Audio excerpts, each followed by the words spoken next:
All right. This is founder Laerun with Fantasy Grounds College, and I am here with some special guests today. We have some individuals from Smiteworks, we have some individuals from Paizo, and we also have a couple community members in here as well. We're going to get started on a little Q&A and some product talk, and we're going to dive into Pathfinder 2. This is part of Fantasy Grounds College Ruleset per month agenda. This month was Pathfinder 2. Last month was Starfinder. Next month is our Founders Day weekend, and so all in July we'll be doing games and such, getting set up for that. So without further ado, I'm going to go down the Discord list for introductions. So I want to start with Aaron. Hi, Aaron. How you doing? Hey, I'm great. Nice to be here. Thanks. Great. And Alex, how about you? Oh, I'm doing very well. We're surviving the heat wave this weekend out here in Seattle. Awesome. And let's go. Let's see. We got ShadeRaven here from Smiteworks. Hi. Fantastic to be here. Looking forward to being involved. And then we have Trenloe also live showing his camera. Everybody.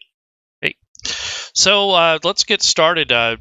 I kind of wanted to field a few questions for you guys as a kind of like a team, and then at the end, if there's any questions in chat or anybody wanting to know anything in particular, Jasco is a big fan and community member who is also a community volunteer as well.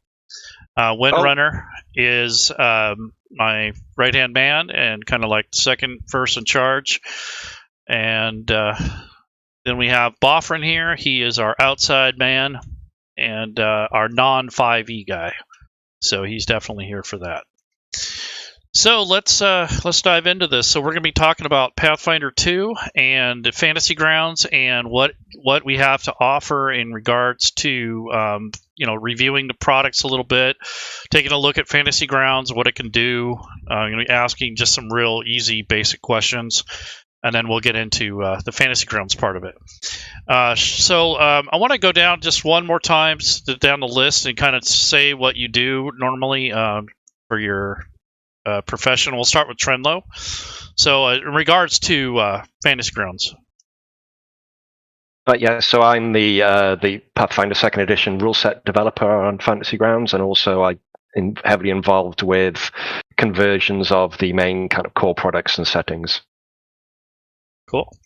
And Aaron, what is your role in regards to the industry?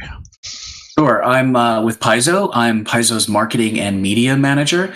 I started off 3-4 years ago as a public relations manager, and then added that to that skill set a lot more traditional marketing duties like social media management and email campaign, print advertising, interacting with the community on our forums, and now once a month I'm the host of Paizo Live on Twitch, in which I interview my coworkers and invited guests about all things Pathfinder and Starfinder. So part of a team that keeps a lot of plates spinning. Great. Alex. Yes, I am Paizo's Organized Play Associate, which is a job that means nothing to anyone who is not firmly enmeshed in what we do.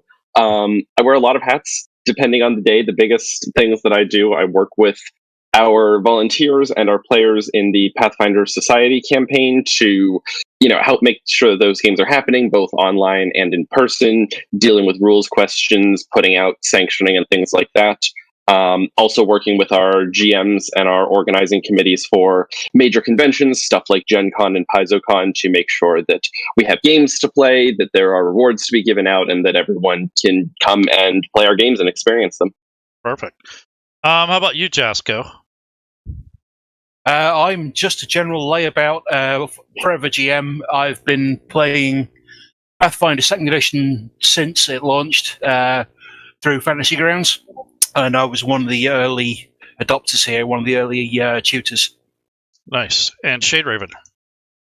Yeah, I handle just about anything and everything that can come my way for conversion from some of the core products from Paizo there, and getting all their wonderful material into Fantasy Grounds. initially, my initial foray was handling the bestiaries, because I started in right around after Trenloe here had gotten done with like sort of the core products, at least the core rule book. I kind of jumped in and took over that, which worked great hand in hand with setting up some of the automation stuff, because it allowed me to kind of dig in there, get my hands dirty. I did initially some pretty useful, I want to say, kind of community content stuff using the OGL, getting like the bestiaries and some spells stuff. But having been involved mostly as a constant nagger to Martin on what things I'd like to see happen out there, we've managed to find out a lot of things, and his ability to take some of my imaginings and create real output from those has made a dramatic difference in it. But that's been a terrific process, and still working in that in any capacity I can do. Great.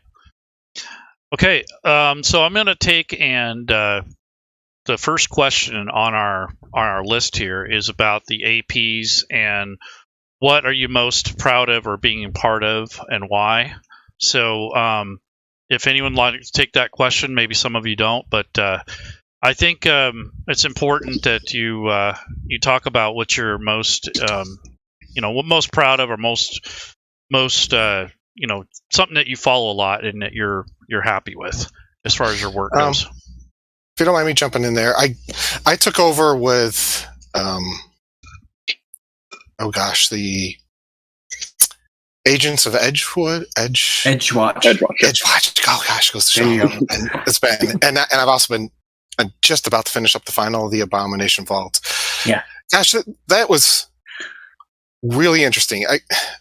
One of the first things that I actually wanted to tackle was, and this was well received, is I wanted to bring the reference manual into the forefront of it, so that anyone who jumped into Fantasy Grounds could get the same feel of being able to open up and read through the reference manual inside of that as if they had the PDF in hand. Because I know for some people, this might be the real introduction to Fantasy Grounds. To Pathfinder 2. Right. As through Fantasy Grounds. So that was one of my first goals, was to say, I want someone to be able to sit down and read that and feel like they're getting the full experience of having picked up the actual product, and had it in hand from Paizo, because there's amazing graphic work in there. Learning the tricks of how to display that on the screen, so people can not just have a bunch of text to read through, but see the images, which adds so much to it. And also, I'll have to say, around the same time, Unity was really starting to come in. So it was very interesting. It was initially, because Martin kind of thought I was a little bit crazy. I was like, I'm really having fun doing the line of sight stuff. And I put all these walls in. And then I ran into, I want to say maybe it was the fourth one in Agents that had all these ships in it. And there was about, it was like 90 doors in that thing. And I was like, okay, after you've done about 5 of them, you're already over the doors. Sure. But yeah, it was really terrific. And getting the feedback because I had asked people, because there wasn't as replete reference manual, and I wanted to see if that kind of effort was worthwhile, because it does take a little bit of time to build the layouts, the formats, to make the visual presentation of the material look as clean as possible. And I got a lot of really great feedback on it, and that was quite satisfying.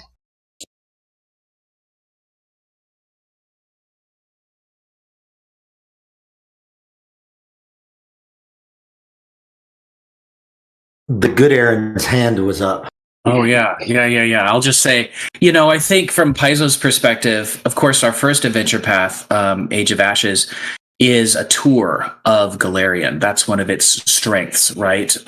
It'll take you all over and get to know the elves, and know the dwarves, and know the humans, and really kind of be epic fantasy fiction. So that'll always have a a place in our hearts because it was the first, and it's sort of a world tour. Of course, it was the first one we wrote for Pathfinder, so our understanding of our own game and its mechanics has grown and developed over. It's really only been about 18 months, folks. Isn't it amazing? We're going to have our 2-year anniversary in August. So we're growing in leaps and bounds. So I would say that's a place in our and we do tend to, if you look at the adventure paths, there tends to be something kind of traditional and something a little wonky. So join the circus, and then something a little more traditional, and then something a little wonky. So you'll see some diversity. I think that what I'm hearing from the creative team is the 3-volume Abomination Vaults that takes place on the Starstone Isles and is a great pairing with the other products we've created, like the Pathfinder Beginner Box and all of the City of Absalom products that we're creating. That trilogy is going to sort of stand the test of time for us. I think we're going to James Jacobs, I think, wrote the first volume. And I think that dungeon crawl with a is also something we're pretty proud of and has been well received by the community. So something old, something new. There you go. Yeah, no, I've heard a lot of really, really good things from our community about Abominations Vault, and on the AP front as well. I recently went through Ruby Phoenix, which is going to be released in about a week on July 7th, Fist of the Ruby Phoenix adventure path, which is very much anime tournament arc. There's some really good stuff in that one as well, I have to say, and I have not played a lot of like Pathfinder APs. Most of my stuff has been the society stuff, and I'm sort of just dipping my toe into it. But like that AP I was reading, I'm like, I really want to run this. Like, this is really, really cool, and I think people are really going to get a kick out of it when they get their hands on it. I mean, I will fanboy about all of our. Oh, for sure. Yeah, bluntly. So Aaron and I can sit here for 3 hours and just like talk about our adventures. And here's a really good one. Here's a really good. Like, we can do this all afternoon. I mean, we're in the right place. We're right. We love the product and believe in the creative team. So it's our cross to bear. Absolutely. So, Jasko, what have you enjoyed so far as an end user? Just from because we're going to get the company and the developers aspect, but I'd like to get you to weigh in a little bit on your experience with the rule set so far. Well, I've been spending the last 18 months running Age of Ashes for a regular group on a Sunday. And the thing we've enjoyed is, as was mentioned, Age of Ashes is a tour. You start off in Isga, you go out to the Mwangi Expanse, you go to Ravenel, you go to the Five Kings Mountains. You never know where you're going next. It's great, and just the diversity of environments has been superb, and the ideas just buried in there have been wonderful. We've really enjoyed ourselves, and we're looking forward to now to coming to the end of Book 4 and going into Book 5, heading off into the east and seeing what arises. Really enjoying it, and the system has been fantastic. The implementation on Fantasy Grounds is just stunning. Thank you, Trenloe and ShadeRaven, for that, and we're just really up for the future. Right. I like having a multi-dimensional look at that. It's just so it's not one-sided. I really like that input. Thank you, Jasko. Kind of put him on the spot. Welcome. He didn't know I was doing that. So the idea here is to show Fantasy Grounds. So without further ado, Trenloe and ShadeRaven, let's talk about some of the things you've done. Maybe the top 3 to 5 things that you either have improved or implemented or added or whatever it is that you want to do. Yeah. So I think one of the biggest things I've done recently. I started doing the rule set 3 years ago when before the playtest came out, got the digital files off Paizo and started developing. So it's been through lots of iterations. If it was a full-time job, I'd be struggling to do everything that I want to do, but it's not a full-time job, so I'm going to be working on this for years yet to try to get it to where I want to be. But the main thing recently that I'm really been excited about and proud about is the PC automation that came in release 18. And this kind of the idea for this started probably last September when we got the digital files for the beginner box. I really wanted to make the beginner box as easy to use for a beginner, to give as much functionality both in learning Pathfinder 2nd Edition and playing it and creating a character and using it without having to really know too much about effects and everything else within Fantasy Grounds. So that spawned basically a redesign of how we apply automation when you create your characters. And certainly, you know, way back when I started the design of the system, I wanted to make it, well, sorry, the rule set, not the system. I wanted to make it much easier to create a character, and I created this charge end tracker, which is this additional window that pops up when you're actually creating a character. You know, you can if it's not open, you can click the tracker button to bring that up. And I wanted to guide and take people through that to make the whole process a lot easier to do. So that, I think I did fairly well in the first year, but then it was okay, it's doing a lot of stuff, but it's not really filling in the blanks behind. And the way that's traditionally been done in rule sets in Fantasy Grounds is it's basically the rule set is coded to look for certain keywords, key phrases, and make a best guess as to what it should be applying. And that's kind of worked okay, but now, I mean, even with the core rules, right, 640 pages, there's so much content in that.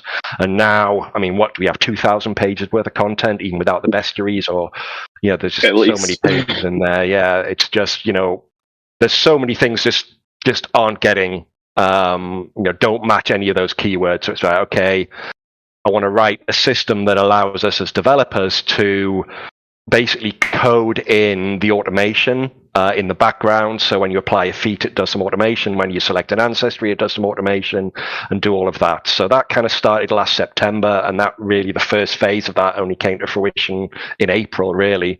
March, we did testing. In April, we kind of released it. So that's one of the things I'm most proud about. It's something that's going to be ongoing. We've got to go back and do coding around all of the everything we've released so far to try and, you know, do that automation in there. So that's really what I'm quite proud of and quite excited. And like I say, it's going to be an ongoing task. And in its simplest form, it's a there's an option that you can show automation. By default, it's turned off. If you set that to on when you open a record that has automation in it, you can tell that by, there's a little A icon next to it. I'm going to bring up the Ancestry guide because that has a few. There's little A's next to the list that says there's automation available in that. And when you select and have a look at that feat, if this show automation field is off, you won't see the automation.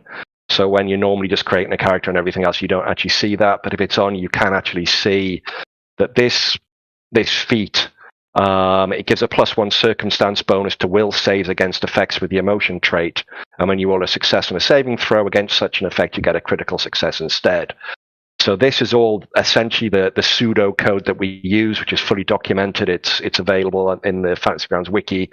So it's going to add an effect that gives you a +1 circumstance bonus to will saves with the emotion trait. And if you roll a success, you get 1 success level higher if it's got the emotion trait as well. So this automatically does all of that for you. And when you roll a save that has the emotion trait related to it, these bonuses will actually be applied. But that's something that the developers have to hand code in for everything as you go through. So it's a little bit time consuming, but it does make the whole process of creating a character a lot more seamless and a lot more feature rich.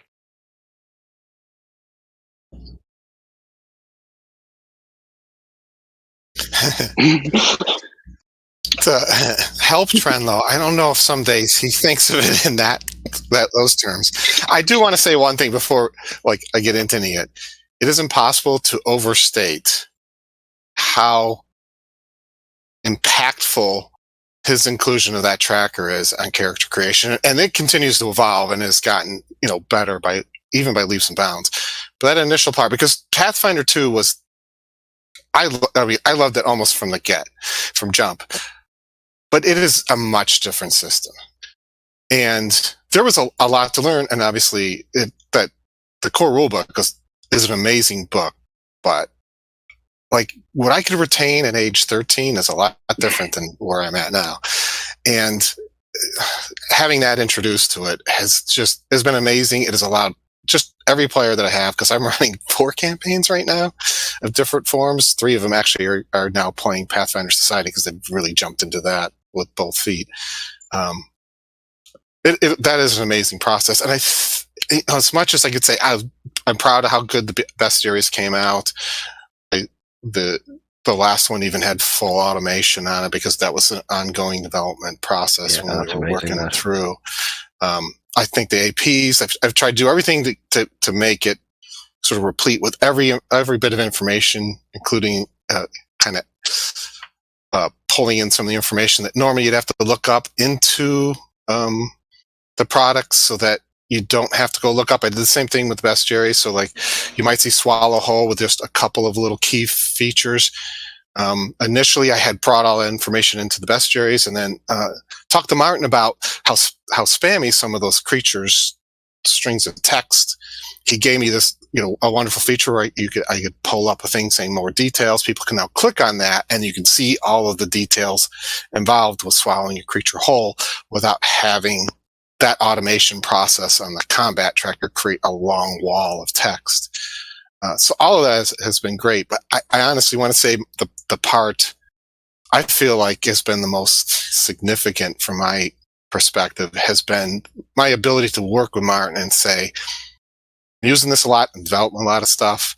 What do you think about this? And what do you think about that? Because he is very receptive to all sorts of suggestions and ideas. And being in the inside as opposed to when I was just kind of doing some of that community stuff has made it a little bit easier to kind of catch his ear. Believe it or not, we actually also have managed to build a friendship that doesn't just include Pathfinder 2, so that has been nice. But yeah, it's been watching that and seeing, what magic he can create out of the things that I'd like to be able to do within the products themselves has definitely been the most satisfying aspect to me. Like I said, proud of that, proud of the things that I've done. I know other than, the occasional typo or missed line here or there, it's all gone extremely well, but it's really being on the inside and getting a real peek at what we could do within the rule set, finding out what I'd like to see, and then, bouncing things off of Martin so that he can then let me know what he could take that kind of rough clay mold and create something that's tangible out of it. So there's got to be sort of a lot of things require a middle ground because it's, really easy to say, well, I'd like, flying unicorns to drift across the screen with rainbows floating all around them. And then he's like, well, maybe I can't quite do that, but here's what I can offer. And that has been the most fun, actually, and the most satisfying part of being involved. Yeah, it's been great. We definitely challenge each other with, what ShadeRaven wants, when he's converting creatures and things. I mean, you'll ask for something, I'll generally say, what's the context with that? And then, we'll take it and, expand it and try and, expand as much as we can around that with the functionality, both in the rule set and allowing the automation within an actual creature itself, because we have a similar thing within the creatures side. I don't know if you can remember creature that has a good example of that lookup data in there. Doesn't like something like the Ramoras, or however you say that, have it, which is probably an example of an old one before we've done that. Bestiary 3, boy, I don't know between the 3 how many creatures I have converted, but boy, there are a lot out there. And yeah, but basically we have a similar set of code in here that allows you to say, hey, if I double click like, DC 17 will save, it rolls a will save, and things, so doing that and allowing somebody to actually code for all these special abilities on actual creatures, and just a GM, puts this in the combat tracker and just double clicks on something. A simple example I like to actually use is the camel. With the camel spit, and it always reminds me of that in Conan when the camel keeps Conan the Barbarian and the Destroyer movies when they spit on Conan and Conan knocks out the camel. But in this, it has a camel spit, which basically, it dazzles somebody for a round if it hits, and then you've got a fortitude save, and if you fail that, you get sickened. So there's kind of potentially 4 different things that happen here. So you kind of, your target, so Valeros is going to get the camel spit, so instead of Conan, it's Valeros. So the first thing is we do a ranged attack, and that's highlighted. It's, a spit +6. Do the range attack there, 15-21, compares it with Valeros's AC, which is 18, so that's a hit, so we know it's a hit. So the thing that happens automatically with that is Valeros is dazzled for 1 round. So we just double-click that, and it puts that dazzled effect on Valeros. What does dazzled do? We just double-click dazzled, and we do a lookup into the core rules data, and it tells you all of the text of the actual condition there. So you have this immediately at your fingertips to know what dazzled is. And then we need to trigger a fortitude save to see if he's going to be sickened as well. Actually, I didn't mean to do that. I've got PC roll functionality. I was going to talk about that later. So that's triggered we need to do a fortitude save. So Valeros does a fortitude save. He gets 25, so that's a success, so he doesn't actually get sickened.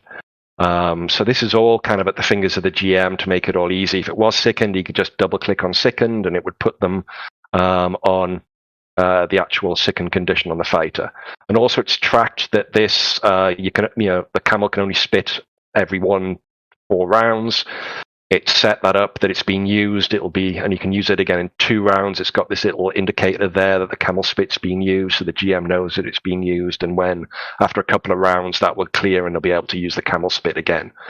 So that's just a fairly quick example of exactly kind of all of that automation on NPCs that ShadeRaven's programmed in here. And again, all of this is documented on the Fantasy Grounds wiki so that all the GMs can do all of this. And now there's lots of examples. Virtually every creature in Bestiary 3 has this. I think up to level 10 in Bestiary 1 and Bestiary 2 has these as well. So ShadeRaven's done some amazing work with going and coding all of these up into the individual creatures. So now it really is so easy for a GM to run and apply, trigger saves, apply all these effects, and also see what see what various things actually mean as well. So it makes it really smooth from the GM side.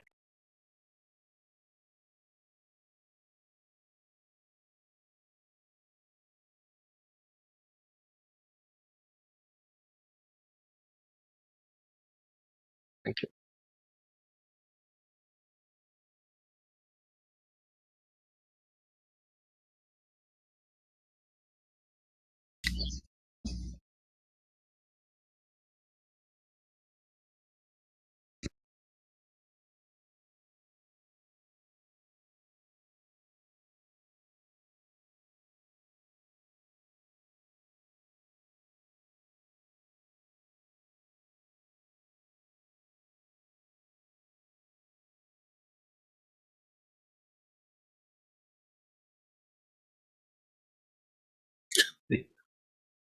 I was, yes. The SRD bestiary was manna from heaven, because the official bestiaries, poor old Trenloe was slogging away on them, and we had to wait for a while. But the SRD bestiary got us through.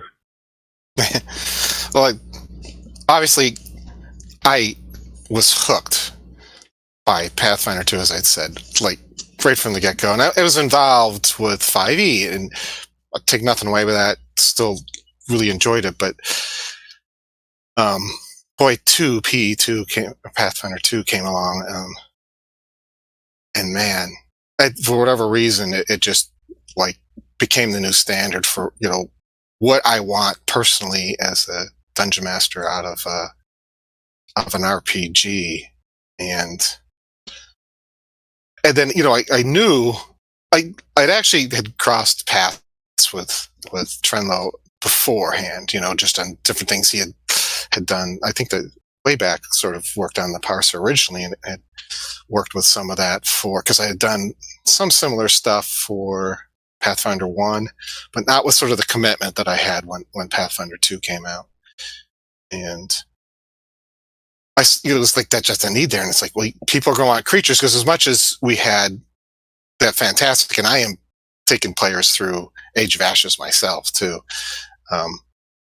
there's still going to be a large a large number of players, a large number of people playing Pathfinder 2 that would want to be able to create their own content, obviously.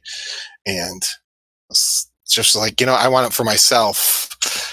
Spend a little bit of time learning what is necessary for to make proper use of the open gaming license, because in no way, shape, or form did I want to infringe on the proprietary rights, or however I should say that correctly, intellectual properties of Paizo. But there was that need out there, so I was like, hey, let's see if we can get this out there, and just start building it. I know it was getting used, because every time I do an update, I could go and look at the current download content, and I was like, okay, there's people out there downloading this, so I know it's getting some use. I want to say that it didn't really resonate with me until really Martin came along and said, hey, that's really good, right? When I got the message from Trenloe, it's like, what do you think about maybe doing that as the official product for Fantasy Grounds? In which case, it's like, well, I've kind of already somewhat done a similar version. Now, the level, when you start dealing with images and tokens and things like that I couldn't touch in the OGL, added another layer of it. And then that also got me a chance to start looking at what the automation would look like and what we could accomplish there. And that, that's was definitely another level of involvement that I probably was a little naive about when I first got in there, to be honest. And there's a lot of adjustments. I mean, honestly, from Martin's side of things, there was constant with the developmental tools. Like, okay, I need this out of this, or what can you accomplish here? Can you change this so I can make better use of what's been given us? But as far as the popularity, I actually never really thought about it much, other than the fact that I knew it was getting downloaded.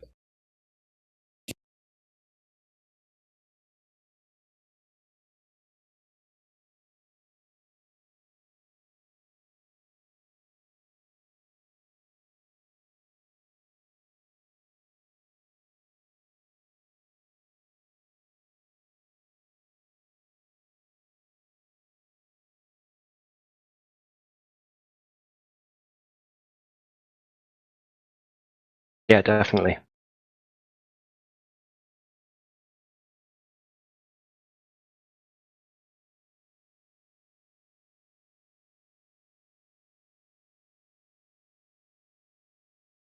I mean, you say go digital as if I haven't been doing that for the past 16 months. I mean, that's what we've all been doing. But yeah, absolutely. I mean, it's really great, especially to hear about you talking about the automation that you did when the beginner box came in to help people build characters. Because I think that's one of the places where PF2 really shines, is that I think someone's done the math that there are millions, if not billions, of different first level characters alone that you could make. And I think that's a really good draw for people to be like, what do you want to build? You can do it. There's no wrong answers here. And so building that system that makes it easier for people to build it and start playing, I think is super helpful. And especially, coming from the Pathfinder Society side, where we've got people sitting down all the time who are brand new to our tables and saying, hey, how does this Pathfinder thing work? What do I do? If we can get them spun up as quickly as possible and say, here's how you build your character, pick these 3 things, boom, go fight a monster.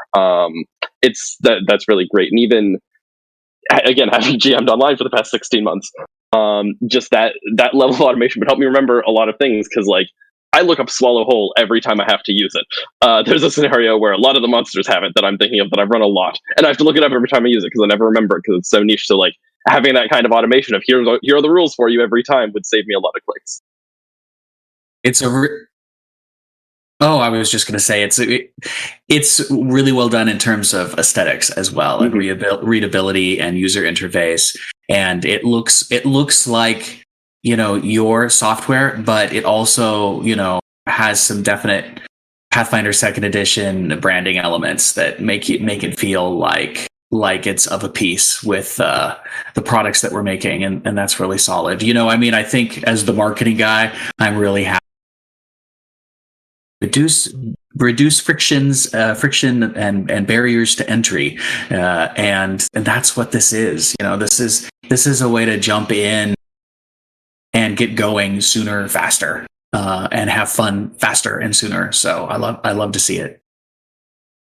I think before we started the stream, someone was talking about how when they were adapting Edgewatch, I think it was, they were working on getting all the art in there and stuff too. And I'm like, yeah, because like that's a thing we're really proud of and worked really hard. So like I agree that this looks like what I expect a Pathfinder system to look like as well.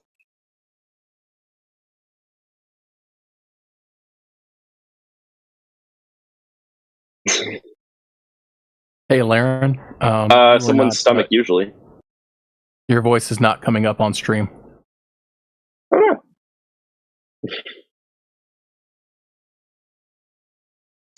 So Swallow Whole, is that something that comes out of the main core book? I'd like to see that.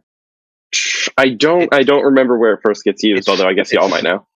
It's a special ability that's in the ability glossary at the back of all of the bestiaries. Yeah. So we very can often search. Yeah. So very often a character, that in the actual stat block, it will say, plus Swallow Whole, and that'll be it. And you have to go and look in the appendix to actually bring up all the details about Swallow Whole. And that's kind of why we're now, adding it as a creature ability that has the whole text for it. But in terms of the actual entry within Fantasy Grounds, it just has Swallow Whole, click this link. And it goes and brings up that link. And that was the case. One of the things I'll say from my side of thing, right, was and I understand, like, don't get me wrong, because you're not going to hear any bad words come out of me about Pathfinder 2.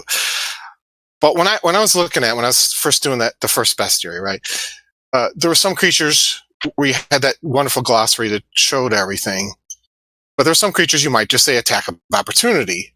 But the first thing I thought about was when I started pulling these creatures up and creating individuals for it, I started with thought, you have to assume there are people that have no idea what attack of opportunity means. Mm-hmm. So what I wanted to ensure was that when you pulled up a creature, let's say, I think like Hobgoblin Soldier, probably one of the first edition creatures with attack of opportunity, that you would have attack of opportunity shown up as one of its reaction abilities. But maybe somebody doesn't know what that was. I wanted to make sure that information for them was at hand so that you didn't have to go dig into the glossaries and stuff, but you could click on something or read something that says instantaneously, oh yeah, that's what that means. Read through the rules and not, like, I'm sure everybody, and I mean, I still, maybe not last night, but at least almost every session I do, there's always one moment of pause where you go, okay, exactly. How is wounded applied after, or how is it reduced? I think was one of the questions of, does that diminish during a night's rest? And it's like, good question. Maybe we'll look that up after we get done playing. Yep. But that was the target for me when I started development. Was like, let's get as much information as we can get within a single click or up on the screen so that people can, users, DMs, mostly in this case, but even players, when Martin's been going through and creating things for the player character sheets, what can we bring to the front so that you're not having to dig around as much? And sort of ironically, I have found it, Fantasy Grounds almost become a little bit of a crutch, because now when I'm playing face to face, I'm suddenly like, okay, why can't I just push this piece of the core rule book? Yeah, we're flip over to the pages I need that explains exactly what that is. We're starting very slowly to like return to some physical play in some of our stores, and I've got some physical games that I'm going to as a player, and I'm like, I'm gonna have to remember a bunch of rules now and remember how to do math. I've had all this automation. It's been lovely. Yeah. I don't know if it was Alex or Aaron who had mentioned it, but that Archives of, is it Nethys? Archives Nethys, yeah. Oh, that place. It's amazing, your guys' association with them. Oh, yeah. It's constantly pinned on my web browsers. Oh, yeah. So that I can pull up that for quick access to those rules at a quick search when I don't have it at hand, either in game or when I'm even developing sometimes. Yeah, it's a fascinating thing to be an RPG player. I mean, I think so many of us just want the book in our hands. There's something visceral about that, and initially is something that, you know, is the foundation of how Paizo exists financially. And then you experience, then you have so many books in front of you, and you know it's, well, where is that particular rule? Where does that, or Fantasy Grounds? These digital tools end up becoming a way in which you use the product, you play the game with these tools once you've initially familiarized yourself with the game, usually in print. So it's sort of a we want it all kind of mentality, and I think that's true. That's great. So Trenloe, do you mind showing us how to link something down to the? So let's say you had to look something up in the rule book, like that swallow hole, for instance. Right. Yeah. And link it. Yeah, absolutely. So, this is example from Bestiary 3, Platycarpus. I don't think it has any artwork with it. And there's a couple of attacks down here, Swallow Hole and Grab, which are two standard abilities that are listed in the appendix of all three of the bestiaries. What ShadeRaven's done here is he's just put in, you know, the basics that are relevant to this Swallow Hole, so you can, you know, roll the attack and things like that. But for more details, you just click on the more details, or double click on the more details entry, and it brings up the standard Swallow Hole entry, so you can see all the details about that and, you know, work out exactly what you need to do. But then, you know, when you need to, you know, apply the damage or, you know, do athletics checks and things like that, you know, the double clicks are there ready for you to do that. And it's the same for Grab. If you want to see Grab, it's a requirement. Okay. You know, you can bring up that details there. And this is done. I'll have to just turn on the automation again, so we can, well, turn on viewing the automation and then and it's basically a link to the creature abilities Grab. So this is going to do a lookup in what we cunningly call lookup data, which has a number of entries in here that are used standard throughout the various things like heritages, deities, domains, conditions, creature abilities. So when it needs to do a lookup, it's going to go and, you know, look up Grab and, you know, display that record. So, you know, if I double click on that, there you go. That's essentially bringing up a subset of it. It doesn't show you all the data types. There's no need for that, but it's just telling you, hey, this is from the Bestiary 3, and these are the details of that there. So that's kind of quite an easy way to do that. So, you know, absolutely, if you're creating your own creatures, and you can put in those links, and you can even add new creature abilities, because this is standard data, and you can add more records into there. That was something I really wanted to do when I created this lookup data. You know, traditionally, basically, if you add new records, you add a new option, which then, you know, has all of these sidebar options. And so, you know, you have, you know, ancestries, backgrounds, and classes are like the three key ones, but then heritages come in, and deities come in, and domains and creature abilities and everything, and also to use for like lookup data for you know, a bard selecting their muse. I wanted to make that as flexible as possible, and so we can add in muses over different products, and it's all going to merge those in when you actually come to use those. And I'll show that in a bit, because I'm going to go through creating a bard and see how easy that is now with all the data and stuff. So nice.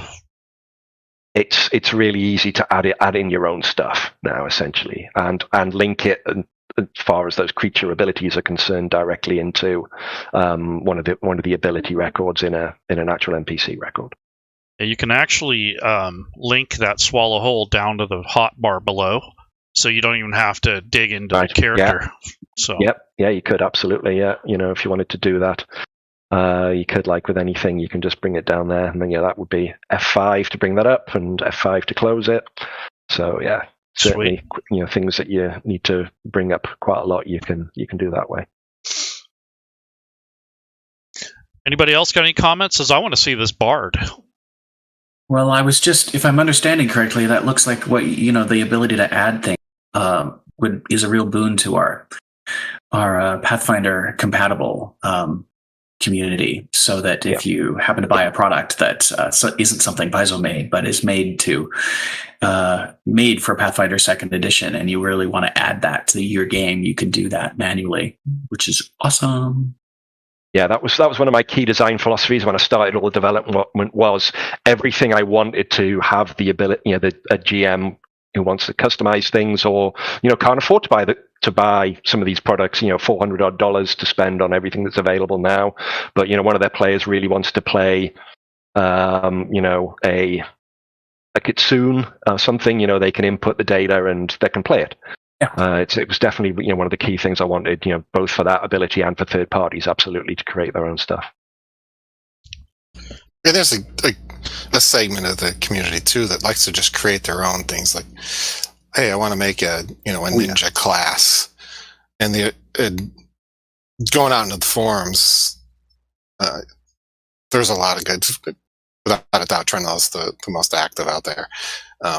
But you can get good answers out there. So if someone says, well, how do I get this particular, if I want to create this feat and I want to have it pop up in a character and come up in the options, he's really quick at giving those answers, so that as people want to create their own content that's even outside of the box, so to speak, there's that ability to do so out there, which is important. Mm-hmm. Yeah, homebrewers are definitely a significant part of our community that it's great to see you empowering them. I mean, are you fully playing the game yet until you're homebrewing? Rule number 1 is make the game your own. So we sort of encourage it from the get-go. I was actually thinking about that too. I was like, Jaska was talking about going through Age of Ashes, and I'm like, if he streamed his and I streamed mine side by side, you'd see all the same graphics and maybe some of the most of the same encounters and stuff. But I'm like, it would be a different experience because the story I'm sure he molds it to suit both his own and his players' sort of personalities and what sort of works best there. That's. I mean, honestly, isn't that one of the reasons we RPG in the first place? Is that it's all about the players rather than the rules. The rules are just an agency for us all to kind of have these little fantasies acted out. Shared storytelling. Exactly. Yeah. All right. So, Martin, all right. Somebody said Bard. Yeah. Let's see that Bard.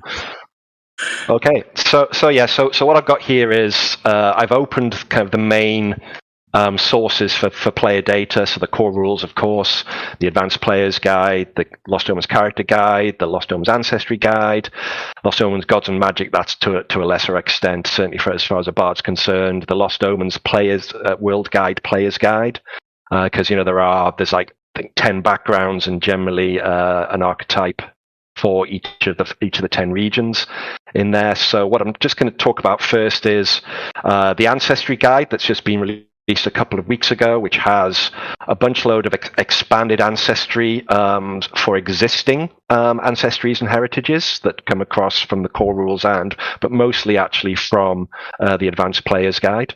Most of the things in here are kind of around that, and the character guide as well, such as hobgoblins and things like that, and also bring in new ancestries and heritages.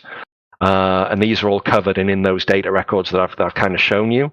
So these are all available. The Azoketi is quite an interesting one in the fact that it's going to be brought out in the Lost Omens Absalon setting, I believe, and that's not quite available yet. So the Ancestry Guide gives you 4 new heritages for an Azoketi, but how do you create an Azoketi? And Paizo, in their wisdom, have released a web. What's the word I'm looking for? A web supplement. Thank you very much. Yes, that's exactly the word. Which has the Azoketi, basically the data from the Absalom City of Lost Omens. And we've created this. This is available free on the FG forums. In the FG store. It has a couple of weapons specific to an Azoketi, but it does have the uncommon Azoketi ancestry in here and 5 heritages. So all the background about the Azaketi ancestry in there. So I'm going to create an Azaketi bard. And so how do I do that? So I've opened up the library data that I want available to me to do that. And when I create a new character in Fantasy Grounds, the empty character window will pop up and the charge end tracker will pop up. And it says, the first thing you want to do is press the Ancestry button to display the ancestries that you can choose from. This has changed a little bit recently. So for those of you who are familiar with Fantasy Grounds from a couple of months ago, this will look slightly different. So now when we click that Ancestry button, it brings up what's known as a grouped list that gives you a list of all the ancestries in all of the sources that I've got open in the moment. So you can see there's the Lost Omens Ancestry Guide, there's Lost Omens Ancestry Web Supplement, the Advanced Players Guide, the core rules. Go down, we'll see some of the character guide and the Hobgoblin in there. And this is listing all of the ancestries that are currently available across all of those supplements. So one of the things I wanted to do recently is rather than just have a list, previously you would have just seen this.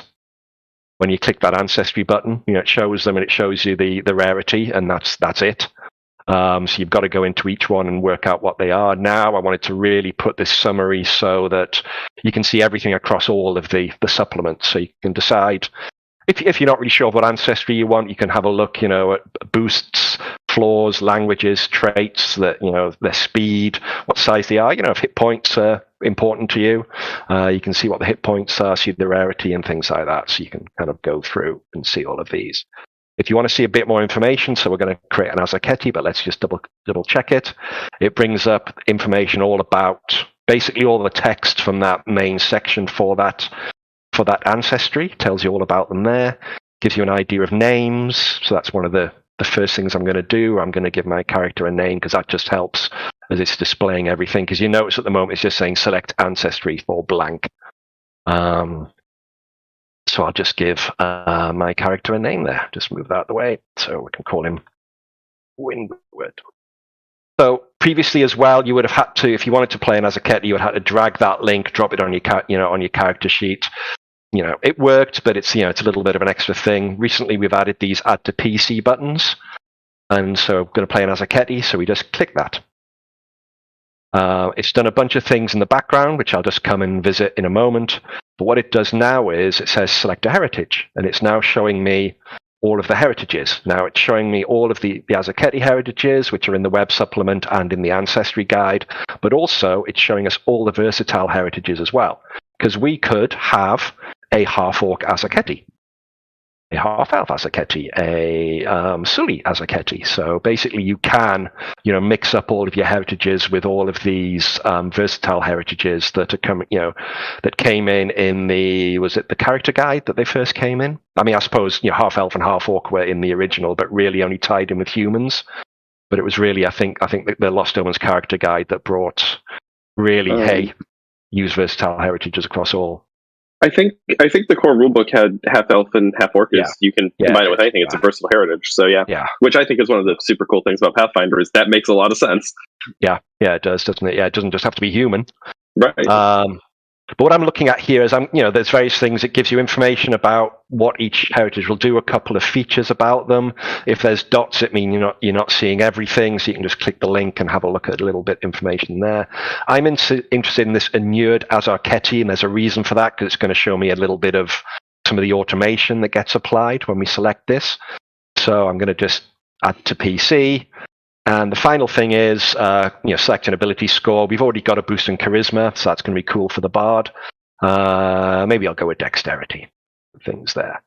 And I can now check back through this charge end tracker. It kind of fills out the information from bottom to top, just so that you see everything, most recent stuff at the top, and it displays better within this window. With just the way Fantasy Grounds displays this data, it wouldn't populate so easily if I did it top to bottom. So it's added, movement of 30 feet, swim speed of 30 feet. It's added a standard, my size of 8 hit points. It's my size medium, hit points of 8. Speed of 20, so you can see that speed of 20, but it's swim speed of 30. It's added in all of this information for us. It's filled in the initial boosts and flaws for us as well there. When I selected the heritage, what it did is it gave me, there's a couple of features there, and one of them, it's giving me resistance to poison. So I can just check that ability here, the inured Azaketi feature. You gain poison resistance equal to half your level. And this is something new that came out in release 18. Now we track things like this in character effects here within the character sheet. Normally effects are always on the combat tracker, but this is a way for players to have permanent effects on their character sheet. So when it gets added to the combat tracker, these are automatically available, and also gives the player a little bit more control over them. And this also has what are known as dynamic labels, which basically this resistance, poison resistance, will increase to half our level, minimum 1, every time we increase our level. It's going to do that. So this is all automatically coded in. Anytime there's any poison damage done to Windward, it's going to apply that resistance automatically. So that's something that's quite cool. It's coming there in release 18. Other things it's telling me, it says, add an Ancestry feat. So this is also as well that, Aaron, you mentioned that now you're looking through so many different books. So I have an Ancestry feat. So I click the Ancestry button, and this is going to show me all the Azaketi Ancestry feats for level 1, because I'm only level 1, so I can only select level 1 Ancestry feats. Again, it tells me, which supplement they're in case we don't really know. If we wanted to know what some of these traits actually mean, we can double click on the traits, and it's going to tell you what those individual traits mean, and we can make some decisions. Little kind of high-level benefit listed here. If you wanted to know more, we can again click that link. So just for demonstration purposes, this is going to make me trained in athletics and nature, and also makes me trained in Azaketi lore. So I'm going to add the Azaketi lore feat. And if I go to my skills, it's added this lore. Azaketi is trained. I'm trained in athletics. I'm trained in nature. So that's doing that all automatically for you. Beautiful. And so the next step is, this kind of following the A, B, C, D. So ancestry, background, class. I'm not sure what the D stands for. Details. Thank you. I should be changed this 1, 2, 3, 4 and things. We're a good team, Aaron. I forget things, and you're immediately there with the answer. So backgrounds. Can you guess how many backgrounds there are across all of these products? It takes a couple of seconds to show them. 77. 77. Wow. Yep. Wow. Awesome. That sounds about right, Alex. Wait, was that right? I guessed. Yeah, well, that sounds about right. And the truth is, it changes every month. True. It grows every month. Let's see. No, it's over 100 because each of these pages has 100. So, I'm behind the times. 100. Oh, God. Yeah, there's probably about 150 or something there. Wow. Good Lord. Yep. So, you can go through here. You can see the ability boost you're going to get, your skill feat, the skill you're going to get trained, the lore skill you're going to get, where they are, and things like that. I'm going to make a sailor, an Azaketi sailor. So I'll just go down to that. I know, maybe this guy sings sea shanties or tells good stories. I'll go with Dex for our ability score, and then Charisma for the free boosts because we're playing a bard, and it's added this. It's telling me here that we've applied Underwater Marauder, but there's no automation applied. Check the entry and apply manually if needed. That's basically saying that the chances are we can't automate this in the system as it is now. And it says basically when you're fighting underwater, you're not flat-footed and you don't take the usual penalties when attacking with bludgeoning or slashing melee weapons. So that's kind of can't really be automated in the rule set at the moment because it doesn't know when you're underwater or anything like that. But that's just something to bear in mind when you are playing this character, that you've got that Underwater Marauder feat. The Azaketi lore trained up. I showed you those. Azaketi lore. Sorry, I showed you that before, didn't I? But the background trained up lore of sailing, and added that Underwater Marauder feat. So now the class. So this is where we're getting down to the bard. So click that button again, and it shows you all of the classes available. 16. It's a lot less than all the backgrounds. So I'm going to add a bard. Again, it shows you all the information here about what you're going to get when you add the bard. And what it's going to do is it's going to ask me about the muse. So this is pulling in 3 muses from the core rules and the 1 muse from the Advanced Player's Guide. Again, that's through this lookup data. So if you wanted to add more, you absolutely can. Just tag them as class bard, and you'll see those through there. So you can create bard and then make it a subcategory muse, and you can enter your own additional muses if you want to. And these would appear now when you're creating your bard. various things about these. I just want to use a polymath. This has a little bit of automation next to it. What this is going to do is it's going to gain the versatile performance feat and add unseen servant to your spell repertoire. So this is going to automatically add spells for us. So before I do that, I just want to review what has all been done here. It's added all of our attack proficiencies and our defense proficiencies here for us. So when we add these weapons to our character, it's automatically going to take that proficiency into account. It's set our proficiencies for our saving throws. It's added the hit points for our class, 8 for a bard, and it's done all sorts of other things. But very, very key for a bard, it's added in composition spells as a focus points entry in the actions tab, and it's added counter performance and inspire courage. Inspire courage is a 0-point cost because it's a cantrip. And when I'm going to select this polymath, it should add versatile performance to the bard spell repertoire. Let's see if it does. Polymath, add that, and there you go. It's added unseen servant. It's added. There's no particular effects used to that. It does tell you it's three actions, material, somatic, and verbal to cast that. I can see all the extra details about that, all within there. So that's automatically added all of that in for us. So the only thing really we just have to do is select our cantrips and level 1 spells to go in there. Final thing, the details. So the free boosts, charisma, dexterity, constitution, maybe wisdom. Select those. Now it's saying, do you want to add the default class equipment kit? So yes, I'll say yes to that. And that goes ahead, and that's added all of the equipment from the bard class into there. Actions, it's added in the dagger, the rapier, the sling. It's all put in the correct proficiency bonus because we're all trained in those at first level. It's added in an armor that we selected, and it's added in the proficiency bonus for that as well. So really, pretty much this bard's ready to go. Except I just need to go through and review these red things, which are always the things that we have to do manually. There's no class feat for a bard at first level. They're getting all those spells. They don't need that. So we just need to train them in a total of 4 skills. If we increase our intelligence, add another one. So we just come to here, and we're going to have maybe some acrobatics, diplomacy. We've already got nature. What else we do? Society. I don't know. Maybe a bit of stealth. And the final thing would just be adding in all of our spells. And so we got the spells tab here.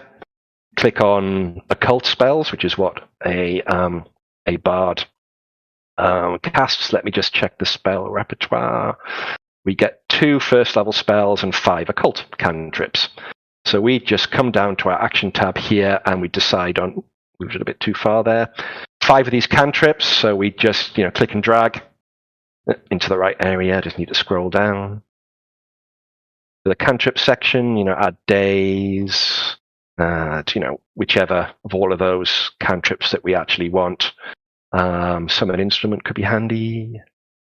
And maybe dancing lights, things. Then decide on the couple of spells that you want at first level, color spray, maybe fear, something like that. And that's now put all of those in there, and we're ready to go. It's showing you, we have 2 first level spells. When we use them, we can tick them off. We can track when we're using them there.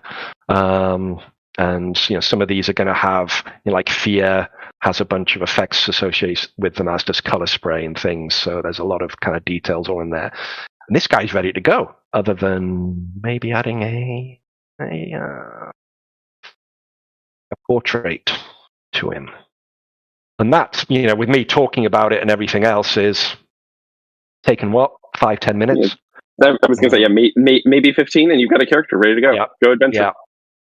Yeah, and then when you join your GM's game, you can upload that, or you can send them the XML or something like that, so they can review it before your game, and it's all ready to go. And as you level up, when you go to level 2, you just click that add a level button, and it's going to tell you what you need to do. So we do get a skill feat, we do get a bard feat. So we click on class here, and it's going to show you all the 1st and 2nd level bard feats that we can add. Again, just click add to add it to your character sheet for a skill.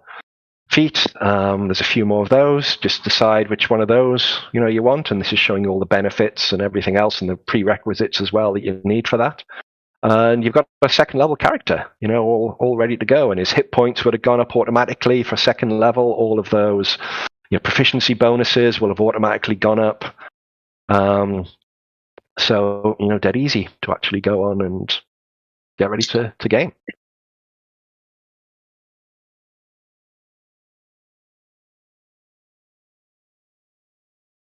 Got any questions or anything around that?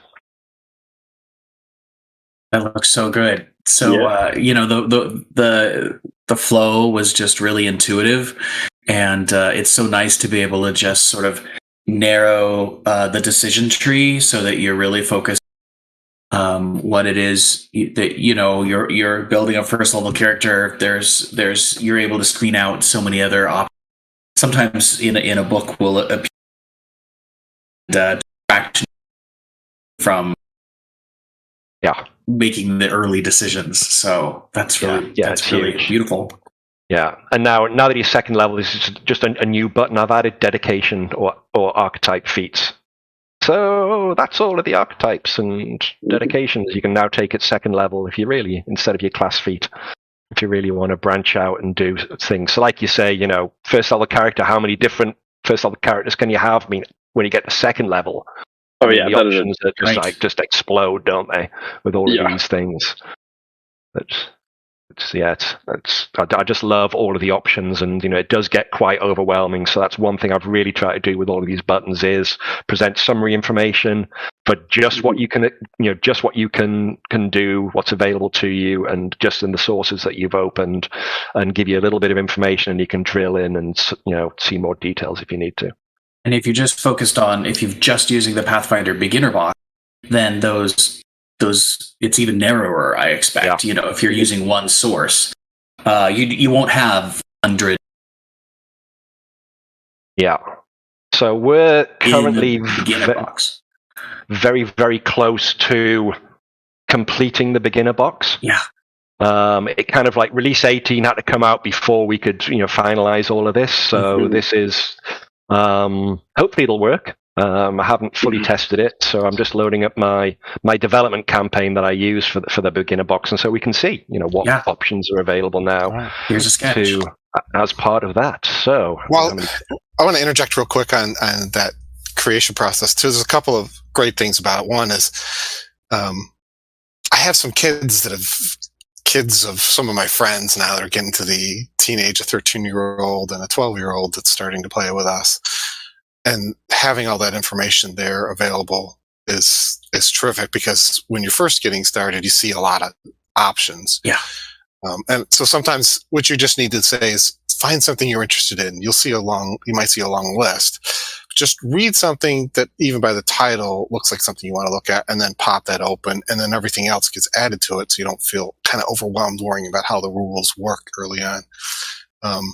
Another aspect to it too, I'll say from the GM side of things, is the tracker is also a terrific device for going back and making sure, because sometimes with all that information, like, players aren't quite sure, did I do this right? Did I not, did I add everything else correct? Can you look at my character? That happens even with players that have been doing this from day one, constantly saying, hey, can you just look over it?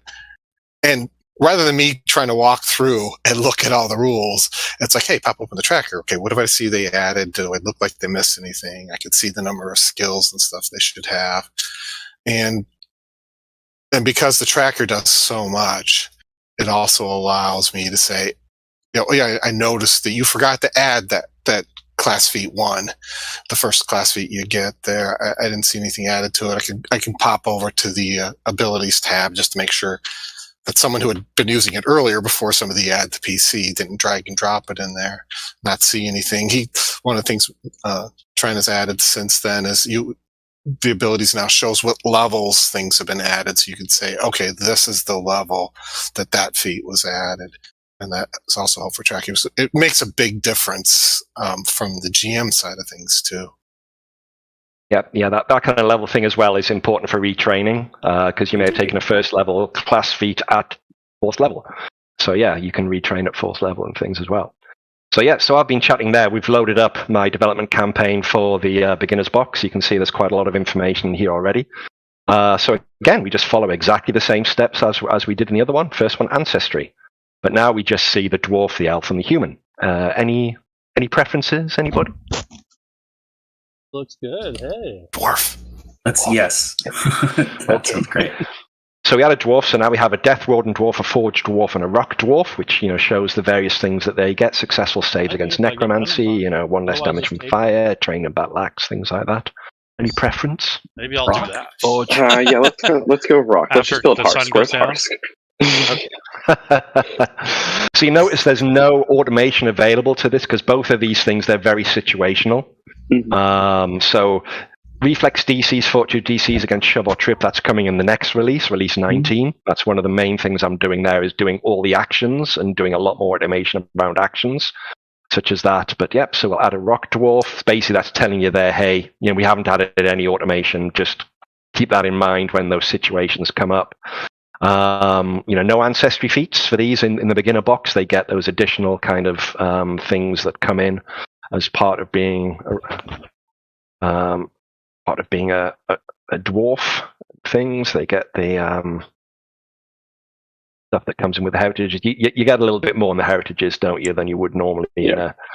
They just sort of rolled the ancestry feats in with the heritage of this is the heritage, this is the ancestry feat that you get. Yeah. And so for background, I think there's 6 or 8, is it, or something like that. So Right. what should we go with? Let's see. No one has my favorite feat, so let's go Gambler. I don't know. That seems fun. That caught my eye too. Yeah. Cool. But that's a much less overwhelming Right. list for someone who's new to the. Yeah. That's it is, really absolutely, nice to isn't it? see. And pretty much, if you've got an idea of what your class is going to be, you've really only got 1 or 2 backgrounds that you're probably going to select. Because notice with these 2 things, in the full-blown core, I would have been prompted twice to do free boosts and things after both of these steps. Haven't been prompted at all to do that. They've kind of been adding in standard boosts just based off those selections. So that's added the background. It's added the Lie to Me feat. It's given me a background skill of law, games law. Ooh, everybody should have that, right? And it's trained the skill for deception. So those should all have been done now. So games law, deception. I've got that Lie to Me entry there, which basically you can use. You can use either deception or perception DC to work out if somebody's lying to you. So again, that's something that can't really be automated because you decide what you can do. So that's pretty much no real decisions for us to go back and go through here like we would normally. All we've really done is selected ancestry, heritage, background, select our class. So what's our dwarf gambler going to be? How about a rogue this time? Yeah, I was going to say, dexterity seems like a rogue thing. Yeah. So now we have these. I suppose there'd be a rogue racket in the core rules. So now we're getting these. Are you a harrier? Specialize in weakening your enemy. Or are you a trap spotter? A twin trickster? Try and say that fast 5 times. Any preference around that? What do you think, Alex? Well, I mean, like I said, I'm building Harsk here, so let's go Twin Trickster. Okay. I threw a curveball. I could throw a curveball at you by just selecting rogue. So we'll have I was going to say, should every dwarf be hairier? Oh, that's bad. Symbol crash. Here it's added, this twin feint here. Again, there's no automation associated with that because it's kind of up to you to do that. But hopefully, again, in release 19, when I do more around actions and things like that, you'll be able to do that. But yeah, you could apply flat-footed to your targets. So you could apply the flat-footed condition to somebody on the combat tracker, and just apply your multi-attacks normally and things like that. So that's something there. It's added the sneak attack in here, and what it's done in the combat tracker, it's added this sneak attack. Anything I attack that's flat-footed, I'm going to do 1d6 damage to it. So that's just automatically going to happen. If anything's flat-footed, has the flat-footed condition on them in the combat tracker, it's going to do that for me. And it's got those other details in there. And the final thing we do is free boosts. And we have 3 of them. Notice dexterity isn't in here because we've got that automatically added when we selected a rogue.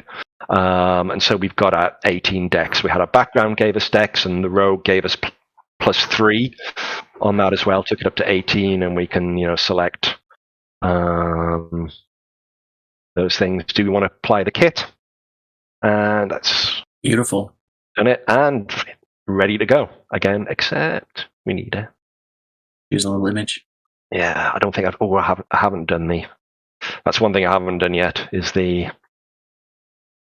Well, that's one of the last things you'd do, so that makes Yeah. sense. Dwarf. Drow? Where's that coming from? There you go. Dwarf. There we are. There's our Harsk. There you go. And Hooray, Harsk is here. He's a rogue now instead of a ranger. It's fine. Yes.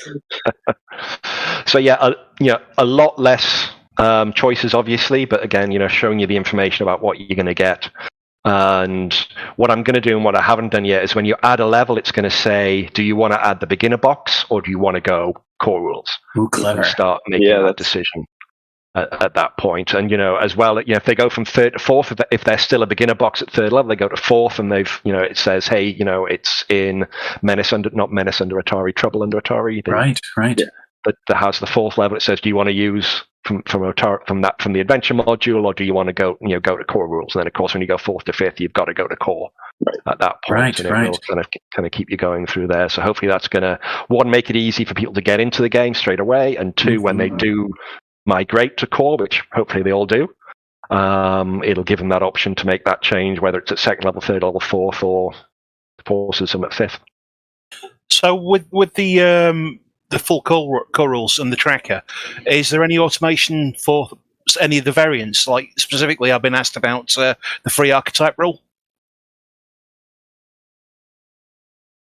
Yeah, essentially, yeah, you just add that. I mean, that is the one thing with my dedication button, that it only shows them based off your level. So at level 1, I know the free archetype you can get it at level 1, whereas normally you have to be level 2. That's probably the only place where this button falls down. But yeah, I mean, that's something archetype, you just essentially add the archetype feat anyway. So it is, you just come down to here. Unfortunately, I'm now in the beginner box, so there's no archetypes in here. Right. But you could just select dedication as the feat, and it would show you all the dedication feats, and you just decide which one to go. I mean, Yeah, which is straightforward drag and drop as per usual. Yeah. Or in the demo, unfortunately, I've got so many things open. This will probably take 2 minutes to open. But I think it only comes out next Tuesday. I think I've only just added the dedication button in now, because what it's going to show you is every feat with the dedication trait, and normally they are a feat level 2.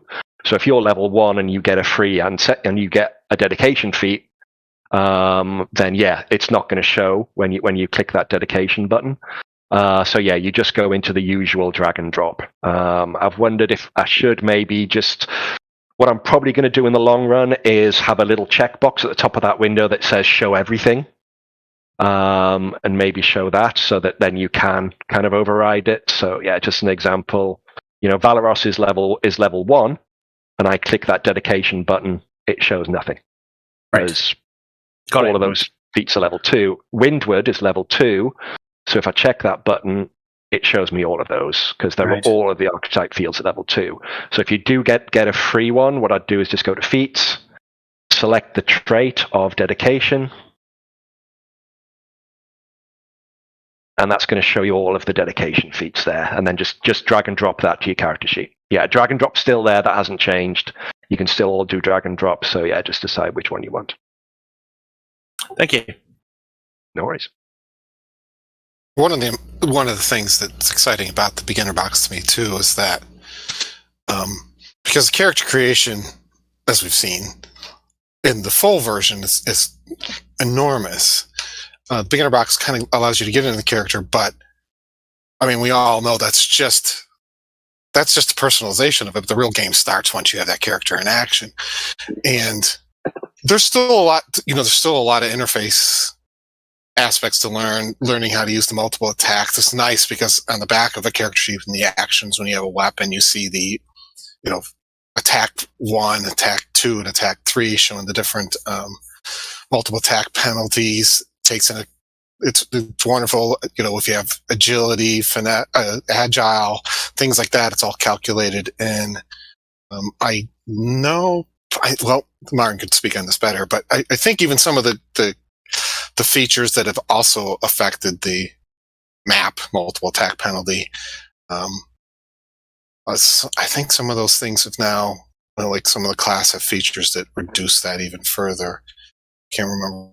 I think some of that is at least. Yeah, things like one of the ranger abilities and things like that. Yeah, they're handled via an MAP effect on the within character effects. Yeah, and so that's a big deal. So like getting to this stage and letting people then go out, because again, like the multiple attack penalties and having all this out here, it's pretty easy to see. But if you're new to it, just knowing like, hey, the first attack your attack's +7 when you make a second attack, or if you use something different that has an attack trait. So if you decide to start with a trip and then follow it up, hopefully having knocked it down, follow up the dagger, you still know that you're on your second attack. Having all that out there, and without having to overwhelm them with all of the character information and still get into there, having a more condensed, especially for newer people, easier to manage conditions, things, because they're, I think that's one of the things, even as I find Pathfinder 2 to be a little more streamlined, I don't know if I want to say logical, because Pathfinder 1 certainly had logic to everything it did, but sort of the cause and effect type of stuff felt pretty good in there. But there's still a lot of conditions to try to remember. Yeah. Having some of that, being exposed to some of that in the beginner's box, I think will be, a good introduction to how, like, some of the real inner workings of what makes Pathfinder 2 unique in its own right. It gives them a good example of that. Gets your feet wet before clicking that conversion button that Laerun's going to have in there saying, yeah, let's go to core rules, and then having everything explode on you. It's the little kind of the jack in the box feature. It's like, oh, look, this is just making a nice little sound, like, okay, we've gotten to the end, click that final thing, and then it pops up, and then it was that startling moment where you realize, oh wow, this is much bigger than expected.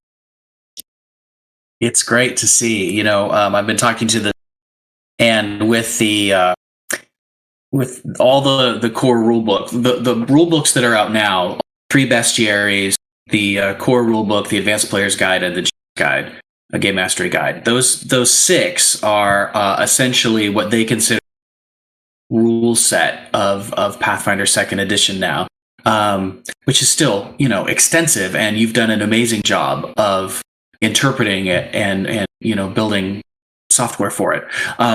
And now what they're going to do is start sort of coloring outside of the lines and spiraling into different areas. Years, they'll be exploring more steampunk elements for people who want to add that to their game. For Secrets of Magic, there are definitely types of casting and ways spellcaster. And some of those are going to include class archetypes for the first time, in which you really kind of change what it means to be, those core abilities, class abilities, cleric, they'll get modified. So I'm sure that'll be an interesting challenge for you as the designers start to kind of break the rules they've previously established, or create ways to enhance and customize characters going forward. But it's also really great to be able to choose the products that you're using, and say some GM to go in the direction of games and guns and gears, or the Secrets of Magic is maybe just a little too overwhelming. So it's nice to be able to see create the gameplay that a particular group wants to engage in. So powerful. Yeah. Now, I agree. Quick interjection from the Twitch chat. Captain Nemo 726 has asked, what about utilizing stamina rules?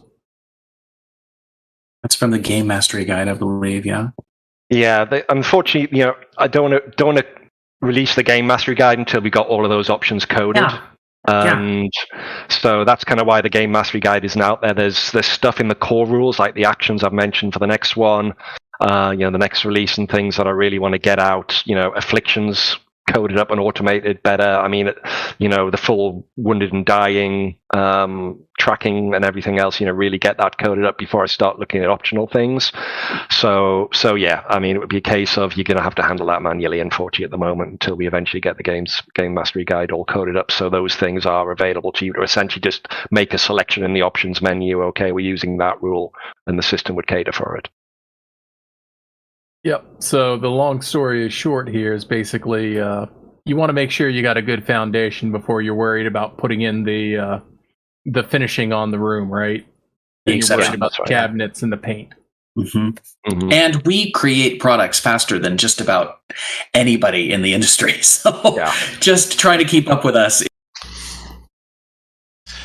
It's important too, because like I have a cross-section of players that I got some people who were new to role playing entirely when I started introducing them to some of the 5e, and then when Pathfinder came out, and now I even have some people that never even had the chance to play 5e or anything else, and they're starting with Pathfinder too.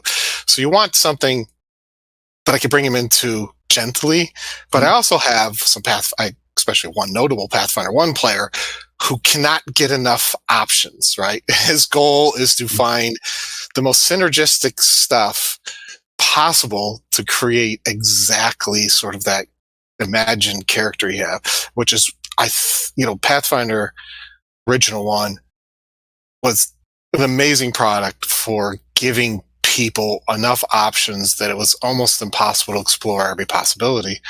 And I'm sure a part of you wants to keep catering to the people who love that kind of vast billions of optionality type of aspect to it. Pathfinder 1 has a decade worth of product behind it, and that's how it was able to achieve such amazing custom.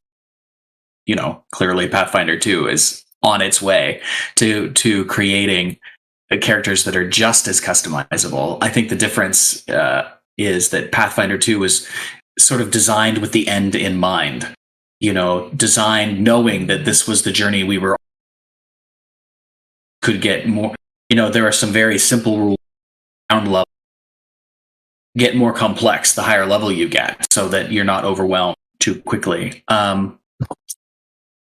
So I definitely, got my start with D&D 3, 1 and 2 and 3, and then Pathfinder First Edition, and now Pathfinder Second Edition. So, that it's interesting to try to get the two groups. Hey, Aaron, you're breaking up a touch. Help. Maybe you can get a little closer to your mic. Sure. Thank you. Yeah, I'll just lean in. Mm-hmm. So anyway, it's Pathfinder Second Edition. Hope both 5e players who are looking for a little more, or Pathfinder First Edition players who want to have something a little bit more elegant and streamlined, and then with the beginner box and tools like Fantasy Ground, you can really introduce the concept of a role playing game to a new player entirely, which is really exciting. Yeah, it is, absolutely. We've been one of the Smiteworks employees, Dave Middleton, digital games master. He's been doing streams every Friday where he's been doing his prep for running the beginner's box, and he's been going through doing all the lighting and the line of sight and everything on those maps. And he's basically going to give us all of that data, and that's going to be one of the final things that we're going to put into the beginner box. So I think that's going to be a great learning experience for GMs as well. How do I use this in Fantasy Grounds? They can go, how was all of this set up? And they can go and refer to the videos and see, kind of get, the ideas behind why it was done that way and how it's done and everything as well. So that's really something that I think is going to be a great tool for the GMs also to learn how to use, a VTT more effectively, and some of the bells and whistles of that as well. Now, I've got a question that relates to that from here, which I think would be an interesting thing. And we've got a couple Paizo folks who might be able to sit there and offer some feedback on that. I think it would be kind of neat if if you guys can swing it, putting in a link to those videos about that process of doing that, because I know that he puts those up on YouTube also, right? And having that in the module itself, so that way someone's like, how do I get to this, and it gives them that that great beginner experience of seeing like, okay, this is how this was done, right? Not exactly like access to a developer diary, but a way to sit there and say, okay, this is how it got started. And I know that when you're converting things without permission from the publisher, you can't alter the text that's in there, right? And maybe add those types of things without working something out with the Paizo official in this case. Well, yeah, I'm happy to take a look at those. And, I think Paizo's got a pretty good track record of publicizing things on our social media, retweeting and reposting. Our licensed partners, certainly. Oh, I mean, actually, but also put this into the Fantasy Grounds modules, those links, because you can link outside of Fantasy Grounds. So while the person's sitting there reading, being able to sit there and refer to those videos, I think could be one of these nice learning tools and opportunities that exist within the Ruleset setup in getting information out there about on-the-ground usage and setup. Yes, that's definitely something that we're going to have. Kind of, there's always a conversion note section at the beginning of most of the reference manuals. But what I'm planning to do is, here I go. There's probably not yet conversion notes in here telling you a little bit about it. But what I'm planning to do, and to obviously run this through the review process with both Smiteworks and Paizo, is to kind of make this a bit more front and center, essentially like the beginner box. When you open it, you have that top level read me first. And I really want to make that a lot more obvious, both in a reference manual, kind of popping up when somebody in through here as well. So then that will have the stuff that's in that read me first kind of sheet from the beginner box, but also hopefully links to a wiki or something like that will then have videos and further guidance for, hey, as a new. Because potentially you've got a GM and players, they're new to both Fantasy Grounds and Pathfinder 2. I mean, hopefully that we have a few people like that. So it's like, God, this is just so overwhelming. What do I do? And have a few introductory videos there to get people in if they want to dive into more details. The Dave Middleton videos on, how did you set up all of that lighting and everything else. I think that'll be a great resource. Yeah, it's why I mentioned it, because I think it wouldn't just benefit Fantasy Grounds, because we don't live in a vacuum, obviously, but all your tabletop virtual tabletop partners getting on board with this, with their documentation that's in there, I think would only add value to Paizo and the relevant products. And it's just a matter of getting people in there, and it gives them that little bit extra hand-holding without having to go to a place like the Fantasy Grounds College or Boundaries Discord, or trying to get help in a Roll20 form, which isn't terrible, but it's not necessarily the optimal experience, right? We're working with a different medium than print.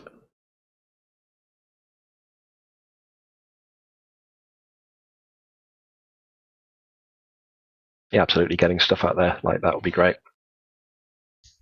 All right. Delring, do you have any questions, or Wolf Spider, or Mars Whip, or Jasco?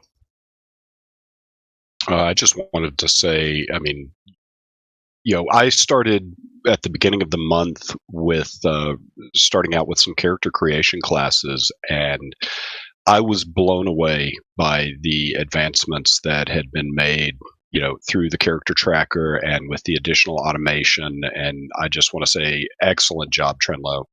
It was amazing. That's great feedback. Thank you. Makes it all worthwhile. All right. So, yeah, I'd like to second that. All right. My question was basically about the dual class option. Right now, that's all handled manually.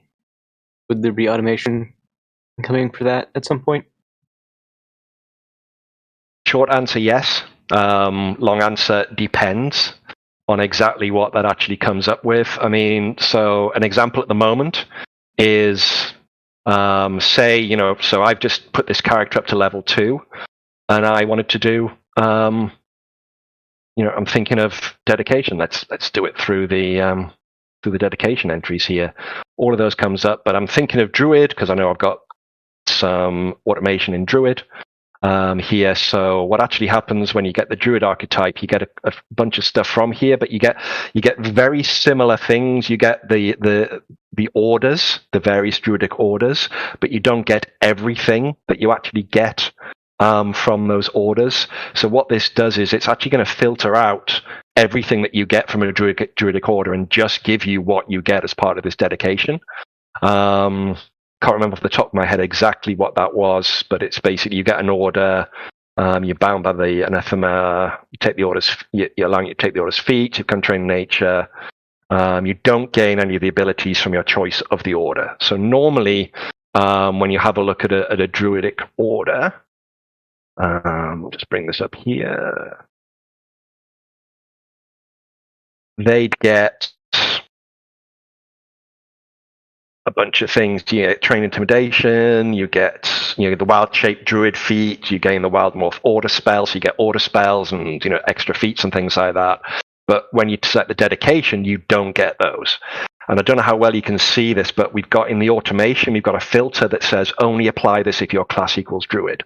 Only add the feat wild shape, only add the spell focus wild morph. But if you're not, you just get trained in intimidation. That's what you get. So if I add this, well, that's multi-class. I'm Right, talking. You're talking the dual class Yes. system, which is an optional Yeah. system from the Game Master. Yeah. And So, yeah. that hasn't been rolled out yet. So again, you're going back to what we were discussing before. The game, there's nothing coded from the Games Mastery Guide in here, All and right, that's going to be a way off because that's a big change from All right. Yeah. how the process goes. Sorry, I'm guessing that would be like a toggle when it's being worked on. I have no idea what it's going to be. No idea. So I'm afraid I can't really comment on what it's going to be. All right. That's one of so those. handle that manually as best you can now, unfortunately.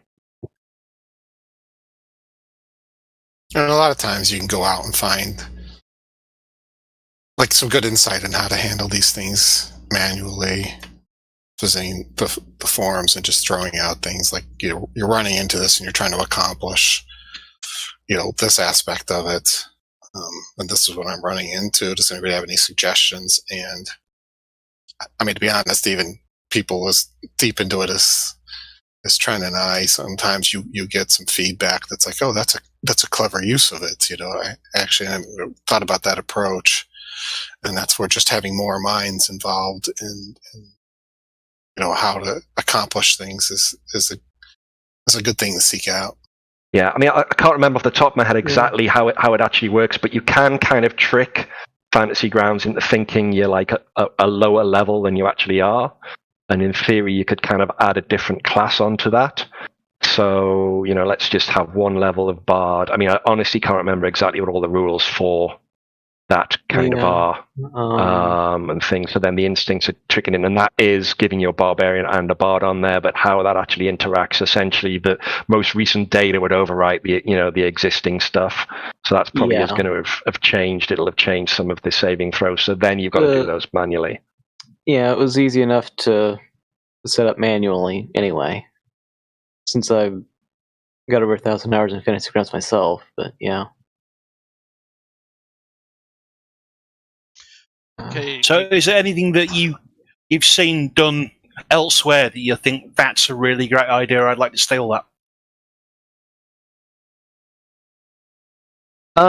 Good question. I think off the top of my head. I mean, I play one game twice a month on Roll20, and we're not really. And we manually roll our dice. We roll our dice and tell the GM what we got. So it's really just it's a token and map facility.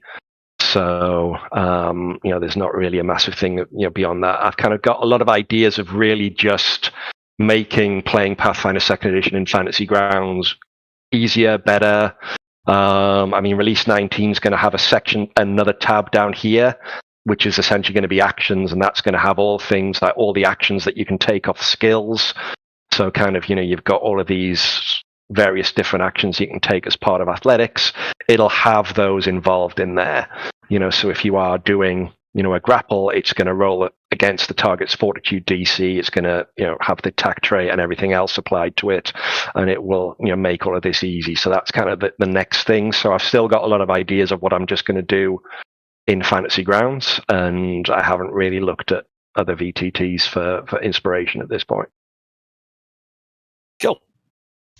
You guys have anything you can Excellent. share with us that's upcoming that's not going to jeopardize your career?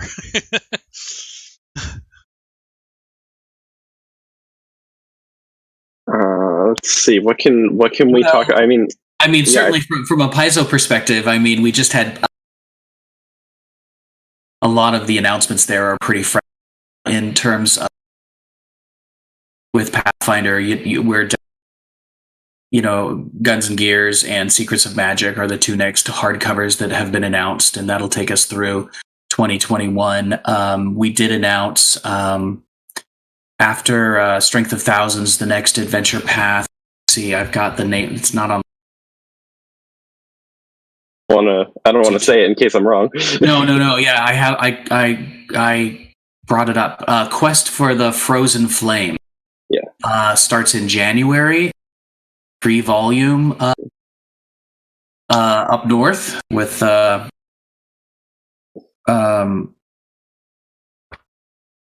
mammoths. I would like to be up north with mammoths right now. That sounds lovely. Right?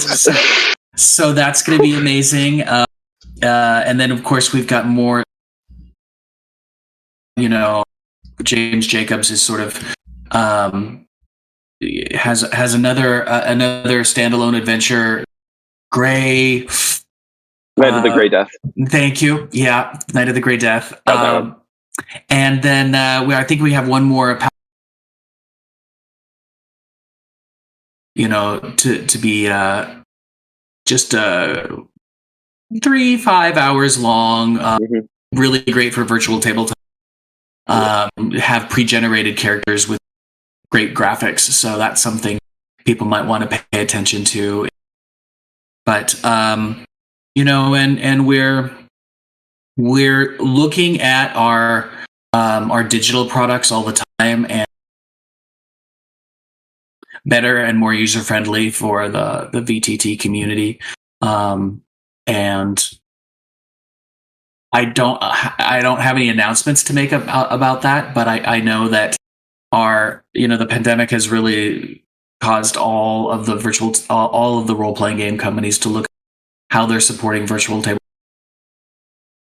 making sure that we're putting our best foot forward. So I think you'll see more decisions like that from Paizo in the months to come.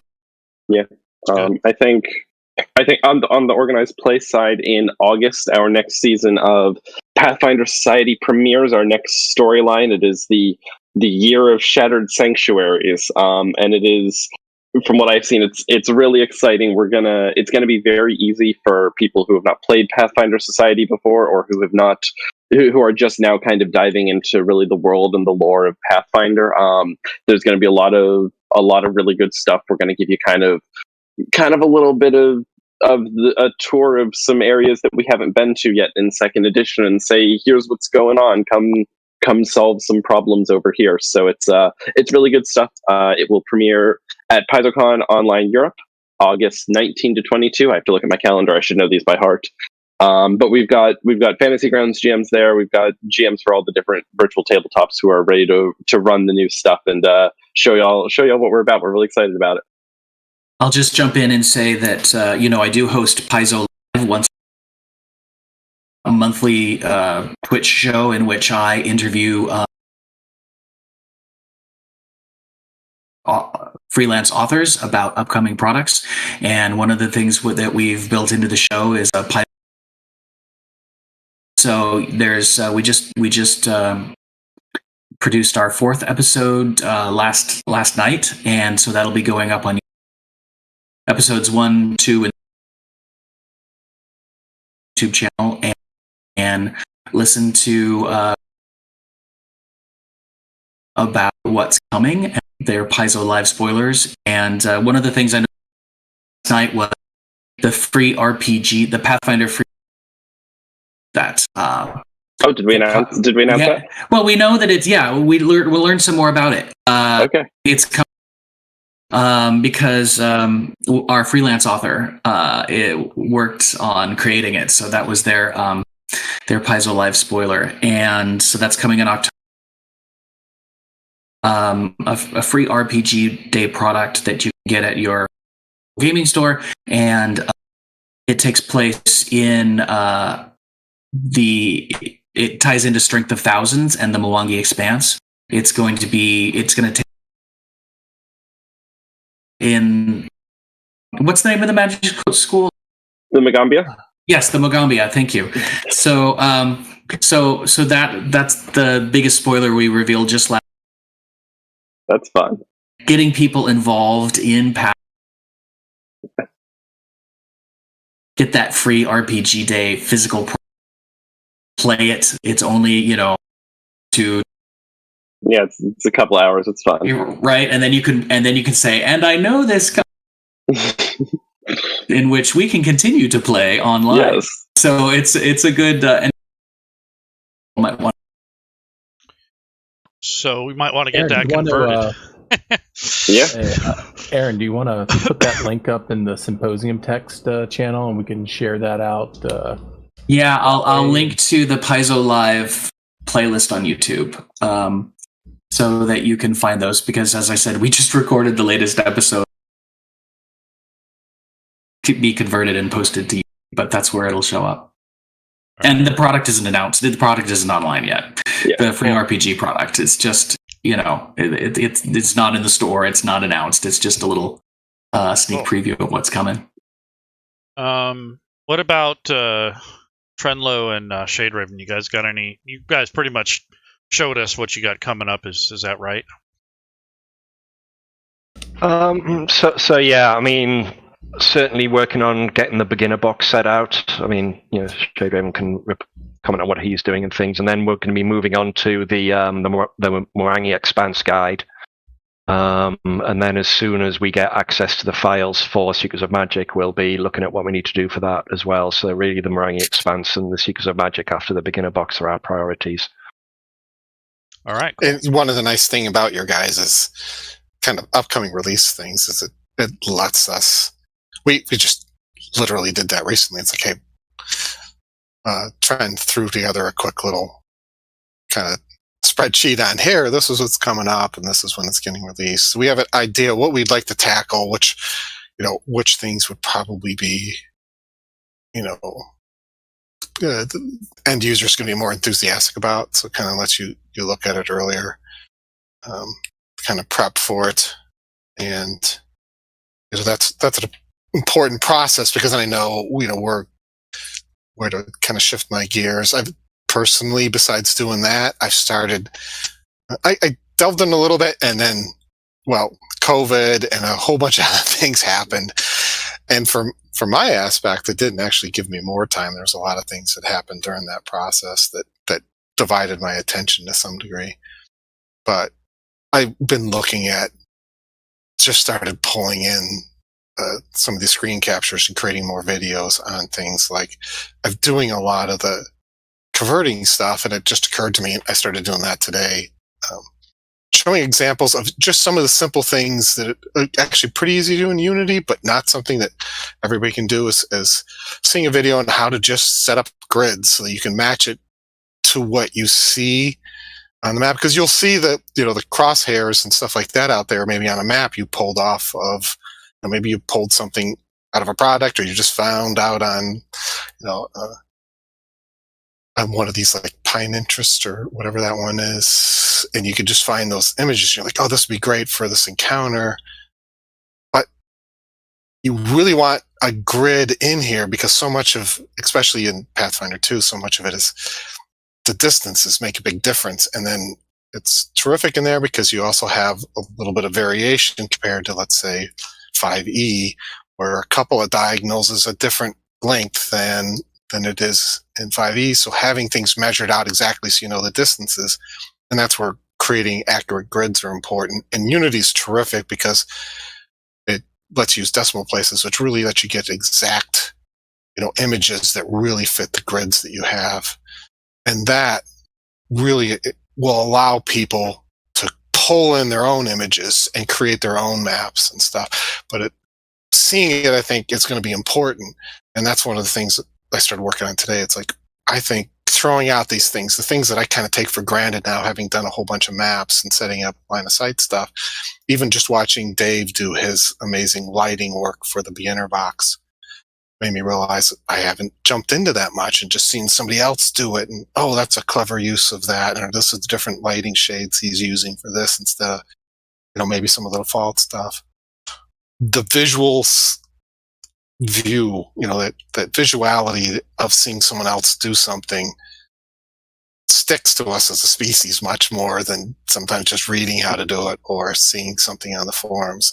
I decided, I think that's going to offer, some positive experience to what people are trying to get out of Fantasy Grounds if I just throw out some of the stuff that I do, for example. So that's one of the things that I'm throwing out there that's sort of off the normal grid, where everybody's like, okay, I know Shade's working on some of the finishing up the Abomination Vaults, or him and Trenloe are working on the beginner's box and all that stuff. We kind of keep people up because people are constantly asking about it. But I think throwing out more of these videos and giving more insight into what I do, I get asked a lot of questions about like creature conversions and automation. I did put out a spreadsheet so people would see exactly everything I did on the Bestiaries 1 and 2, so you could see what went into the whole process of creating the automation, so people pop up and say, well, how did he accomplish that? And you can see the actual scripts out there, so you can draw from that. But sometimes just even explaining how to put that into the game, how to take that information and create a character, or how to copy another character and create your own. I think, I've decided that some of this stuff, even short instructional videos, 5 or 10 minute videos that show how I accomplish it, probably has some value to the community. So that's kind of stuff I'm heading towards. And another thing on just upcoming resources as well. So ShadeRaven, you'll be finishing off the Abomination Vaults, the final part of that soon. And with ShadeRaven now coming on to more of the Ancestry, the Lost Omens guides and things like that. I mean, Mwangi expands, it's 312 pages. It's bigger than your normal setting guide, which is fantastic. I mean, there's a lot of information in there, 6 more Ancestries, I think, and a bunch of other stuff. So it's very, very cool. But we're bringing back Danny Stratton, who did the Age of Ashes and the one with the circus. Extinction Curse. Thank you very much. And he's done a couple of the one-offs as well. He's going to be doing Fist of the Ruby Phoenix and the next one after that as well. So now we've got 3 people actively on these. So hopefully, we definitely had a bit of a stutter with all the work around release 18 with getting all of that out and things. But now, hopefully we'll get a bit more back on track and get things released pretty close to the actual Paizo release as well. Yeah, and the great thing about having Danny involved again is then it makes me feel a little more comfortable saying, oh, I can put out these kind of instructional videos and not feel guilty about, I should really be working on the next conversion. So having him reintroduced sort of allows me to free up a little more times besides getting some of the hardback side of things doing. Because Tran here handles a lot of the inner workings, and then like the reference manuals and some of the upfront stuff, that's the side of things that I handle. And you've done a great job in the Ancestry guide. That's looking great. It's one of those things I look at when I see beginner boxes, especially when they're on VTT, right? A beginner box is an opportunity to introduce a person to a new game. And then, when you break it down into a VTT, it also becomes an opportunity to introduce them to that format of play and the options that are available. And, fully exploiting those options, just seems like the ultimate logical choice on how we're moving forward in the digital age, right? Yeah, absolutely. It is. Yeah. Yeah, kind of just recreating the reference manual is okay, that's nice to look at, but hey, I got a PDF for free, as part of my purchase anyway, so I kind of have that as a PDF, but having it inside is quite nice for especially looking through and maybe, sharing that page with the players so they can see exactly what's going on. But yeah, having all of that data available and, drag and drop or via, the add to PC buttons that I've shown, earlier and things like that, having it in that format so that it can be immediately used and, and presented in an easy to use way. It's vital. Yeah, it's how you get people in and get them interested and looking. And the same even goes to an extent, the physical books, with the advent of QR codes and proliferation of cell phones, having like your play examples as videos up on your channel and having like a QR codes in the app, in the reference manual. Really? Interesting idea. It is. That keeps you in the interface if you just have one line and you can't read right off. They're an image, they'll store fine. But it also writing that down as in their physical product and their PDFs too. Why sit there and just let it be in the realm of a virtual tabletop, right? I mean, doing that stuff, you can sit there and give nice, clear, sharp examples. People are confident in the information they're getting, and they're not misreading things. Yeah, I mean, I must admit, I had so many ideas for the beginner box. And making it easier, having little graphics within there saying, hey, this is how you do it in Fantasy Grounds, so expanding on the guidance, which is, this is how you run it for Pathfinder 2nd edition, also, in Fantasy Grounds, and having little things in there and links and all sorts of things. And it's just, if we're going to get it out this year, we just can't do that. I mean, we'd just love to spend so much time on it and make it, even better to use within Fantasy Grounds, but we've just got to be realistic about how much we can do and get all the other products out as well. I'm not saying knock yourself out on this one, but when you start moving that way and it becomes the standard, you don't want to be behind the times on the standard, right? You want to set the standard if you can. Yeah. So another thing we do here at the college is we kind of give this community that intermediate step to developing or to run their first game or whatever it might be with support. And we do a lot of live hands-on stuff. So that's one of the reasons why I created this community with the rest of the people that are here, is so that we can all work together and combine knowledge and information and exchange ideas. And that's what the real bottom line for Fantasy Grounds College is. So I invite any of you to haunt your favorite rule set channels. You guys got your own bedrooms, your own bunk beds. You guys can peek in there once in a while and see what people are doing. I don't expect you to necessarily engage, but if you need to lift ideas or if you want to see what the community is saying, I mean, that's what these channels are for. It's not just for people, looking for games or something. It's for everybody. So I invite all of you that develop or create content to use the college as a tool for bridging that gap between development and end user, because that's really where I think the disconnect is from a user standpoint and also from a professional standpoint, is that many of us are not connected to the product that we work on.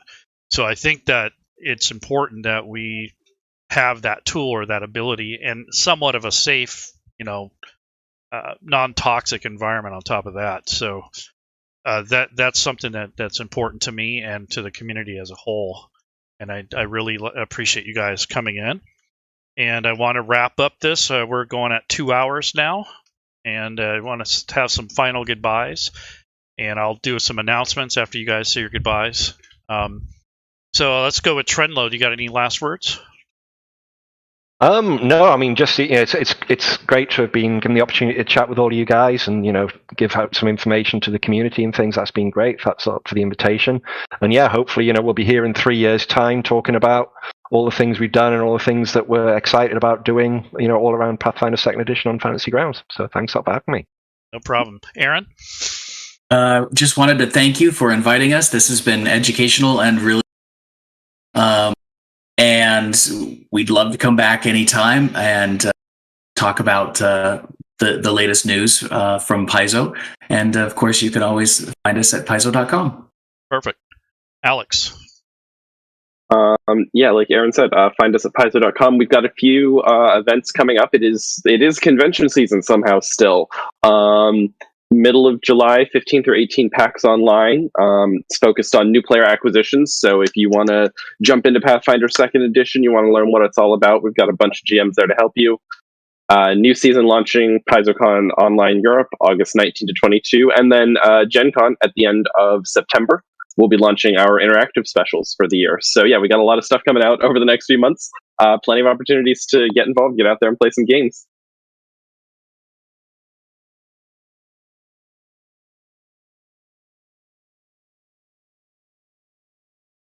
We can't hear you, Laerun.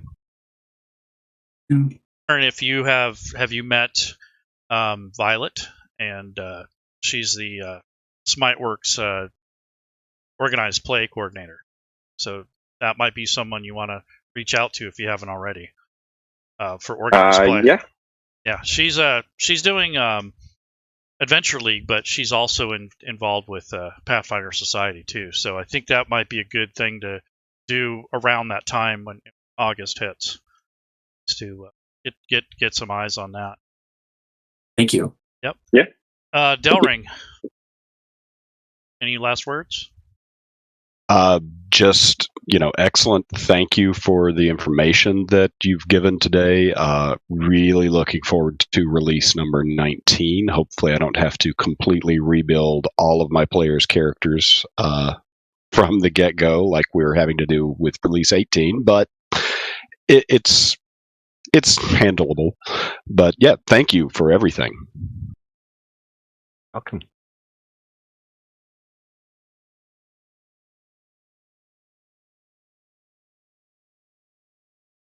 Okay, you, Laerun. I said, Jasco, do you got any last word? Yeah, just to reiterate what Delring just said, just to say thank you for providing us all with this amazing stage to play on. And to anybody out there who is considering dipping their toe into Pathfinder 2nd Edition, we're here. Come and have a go. Mars Whip.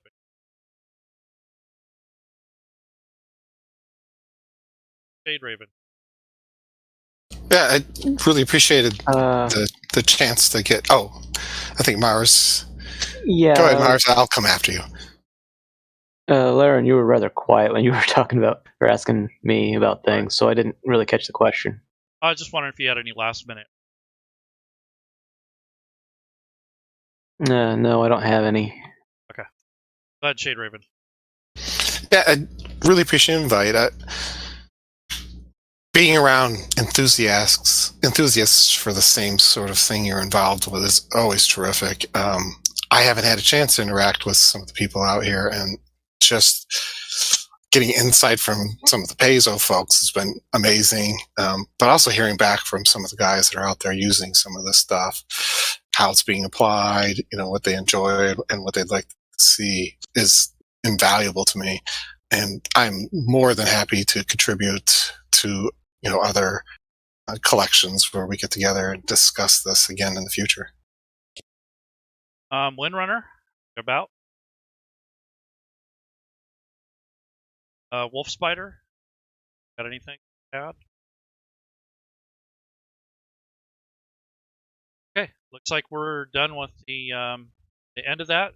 So I want to thank you guys for coming, and I definitely want to do this again. And then we will constantly try to get them to help get these rule sets out there. Not just 5e have set here. Pathfinder definitely one of the more popular ones. So we'd like to get more of you out there. If you guys are watching on Twitch or YouTube or whatever the various social media outlets that we have, if you know a lot about Pathfinder and not so much about VT, that side of things, or vice versa, if you are and you want to learn about Fantasy Grounds and the Pathfinder 2 set, on over. The best we can to help. Okay, I think that's going to be a wrap, guys, and I'll go ahead and end the stream. And you guys are welcome to stick around and yap for a little bit if you want.